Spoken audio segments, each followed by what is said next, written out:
So with CSGO esports becoming more and more popular, it seems like games like Call of Duty are just struggling to keep up.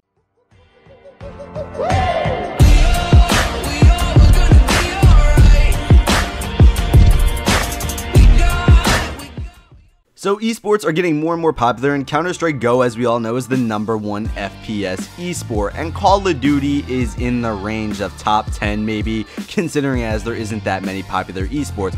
But as we've seen on social media, a lot of Call of Duty players who compete in the esports scene are getting really mad and are not really enjoying the game or enjoying the esports side of it as much as the players are in CSGO, and a lot of the Call of Duty players are saying they want to see things from CSGO implemented into the Call of Duty esports scene to make it a little more vibrant, I guess you could say. There are a lot of reasons CSGO is a more popular esport, and the first reason being is it is created as a competitive game. CSGO down to the T is pretty much created for competitive gameplay, no matter what people like to say about how CSGO is noobish, how it's catering to the new players. No, CSGO is a very hardcore shooter compared to a lot on the market, such as Call of Duty. Call of Duty is created to sell to that bro gamer audience, the dude who just sits around with his friends, chugs a Mountain Dew, eat some Doritos, and they're gonna go around going for nukes. The game is casualized, and there's a lot of bullshit in the game because they're trying to appeal to a wide demographic. And when you do that, your game can't really be that competitive. So when you try to make it competitive like they're doing in COD esports, it just doesn't really work because the game isn't designed for that. This leads to another point of them changing so many rules in Call of Duty esports that it's not even Call of Duty anymore.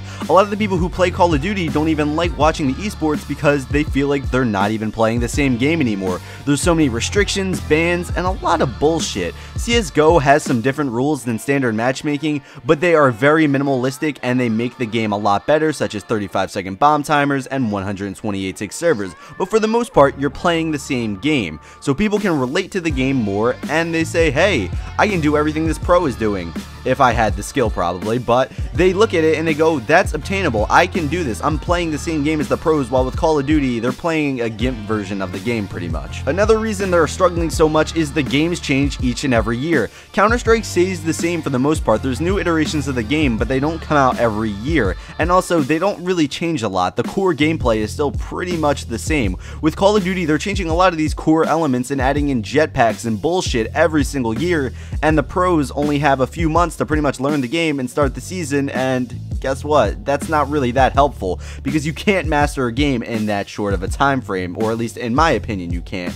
And this leads to players having to pick up games, being good at some Call of Duties and not good at the future Call of Duties, and it just seems like a big clusterfuck. What I think they should do is release a Call of Duty pretty much competitive version. They release a game and they just keep updating it like they do CSGO, and this is the game they give to the pros, or this is the game they sell to the masses. I don't know, but one game would definitely fix a lot of the issues of the games changing every single year. There are a lot more things you can poke at, but the final thing I want to go over in this video is the roster changes. If you've ever watched Call of Duty esports, which I casually did, there was a lot of roster changes. You couldn't root for a team because they were changing rosters constantly.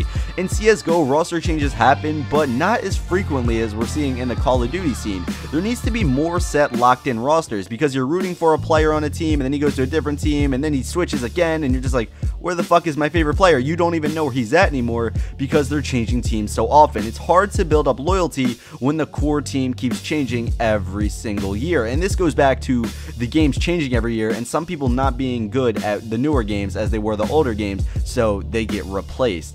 This is what ends up happening when the game isn't built for esports, and the roster changes just make the game not really that fun to watch because you don't even know who you're rooting for, and you probably can't even name half the people on your favorite team anymore. But this is just my opinion on why Call of Duty esports are trying to catch up to CSGO esports, and why I don't think they're going to be able to unless some major changes are made. So tell me in the comments down below, what do you think about COD esports? Do you hate it, love it? Do you think it's ever going to catch up to CSGO? I personally don't, but tell me in the comments down below. That's what it's there for. If you like this video, how about you hit that like button, and if you dislike this video for some odd reason, how about you hit that dislike button, and if you're new, how about you subscribe, and when this video does get 200 likes, we'll be uploading the next one, so be sure to smack that like button. But yeah guys, this has been the Chosen One Inc., and as always, peace out. I seen a lot of shit I shouldn't have, but never forgot it though. Brothers on the corner selling crack like it was not a though. Walk inside my kitchen, baking soda all up on the floor. Police banging on the door while gripping the 40.